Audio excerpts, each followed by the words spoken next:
Hey Heartland family, Pastor Ethan here with another Walk the Path video from Sunday's message. This week we had Doug Johnson taking us through Matthew chapter 14 verses 1 through 12, the beheading of John the Baptist. As I was thinking here, there's a lot of lessons to learn from this. We talked about them a little bit at the end of the service, about how much you can glean from just this little story.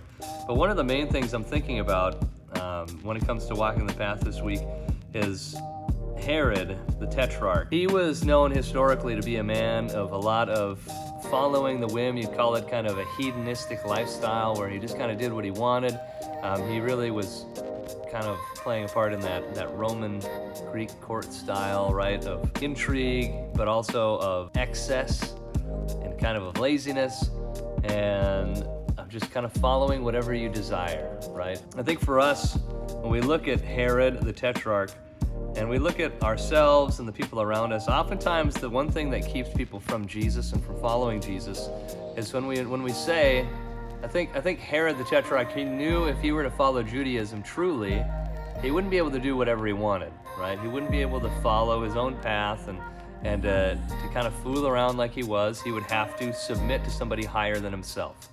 He would have to submit to God's law. Right? And for us, as we submit to Christ, oftentimes that's the one thing that keeps us from entering into his presence or saying yes to him, is the fact that we'll have to say no to ourselves. Maybe for the first time, but every day that's what we're called to do, is to deny ourselves, pick up our cross, and follow Christ. The exact opposite of the lifestyle of Herod the Tetrarch. Although God didn't stop trying to reach him, and I think God is also trying to reach us. I think as we walk the path this week, I would challenge us all. Maybe there's an area of your life that you know the Bible is clear on, and that maybe the Holy Spirit is also convicting you of, but you don't want to give it up. You refuse to give it up because you just want it, because you want to do that thing. And I would warn you that in doing so, you're putting yourself in the same position as Herod the Tetrarch. You're refusing to follow. You're refusing to say yes to the Lord and no to yourself. And you're making yourself your own God. And I would just challenge all of us to consider, is there any area of your life that you haven't yet surrendered to Christ?